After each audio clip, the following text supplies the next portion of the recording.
Pagdating namin sa barangay Alimangwan, ibang klasing energy agad ang bumungad sa amin. Mainit ang araw pero mas mainit ang tanggap ng mga tao.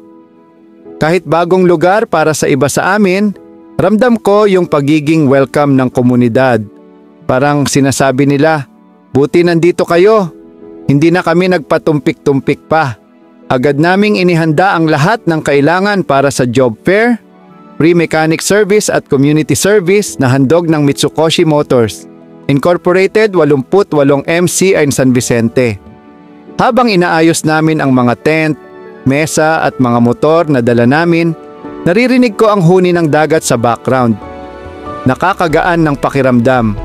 Yung tipong kahit alam mong pagod ka mamaya, ganado ka pa rin kasi alam mong may mabuting resulta ito. Habang unti-unting dumarating ang mga tao, kita mo sa mga mata nila yung excitement.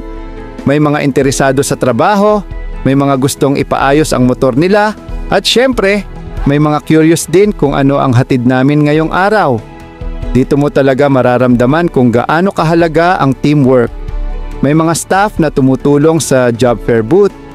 May mga mechanic na agad nag-aasikaso ng motor ng mga residente, at kami namang mga marketing assistant.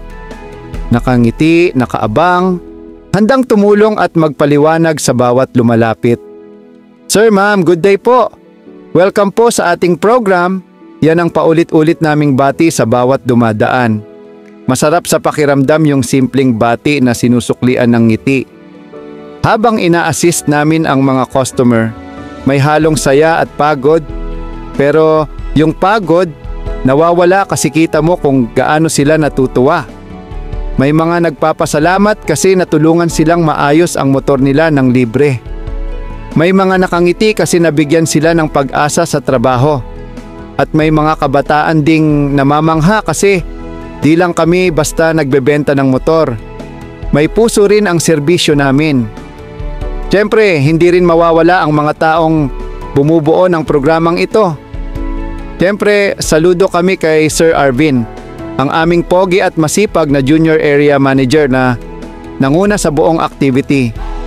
Siyempre, hindi rin magpapahuli ang pinakamabait naming branch manager, Sir Jesse, na palaging nakasuporta sa bawat galaw ng team.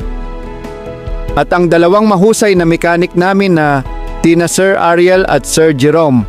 Saludo sa inyo mga sir! Walang tigil sa pag-aayos ng motor kahit tirik na tirik ang araw. Kasama rin syempre sina Sir Omar at ako, mga marketing assistant na laging handang tumulong sa front lines. At higit sa lahat, hindi magiging kumpleto ang lahat ng ito kung wala ang aming senior area manager, Ma'am Gretchen, mabait na leader, inspirasyon ng team.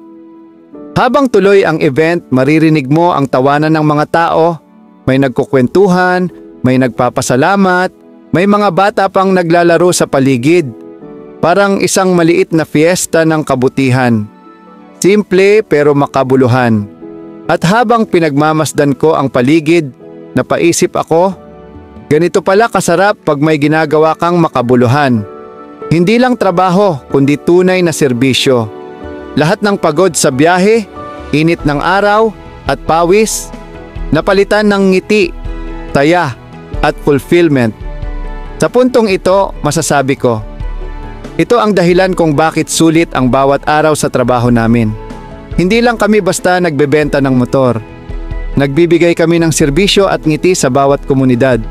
Motorcycle Handshake Sparkle.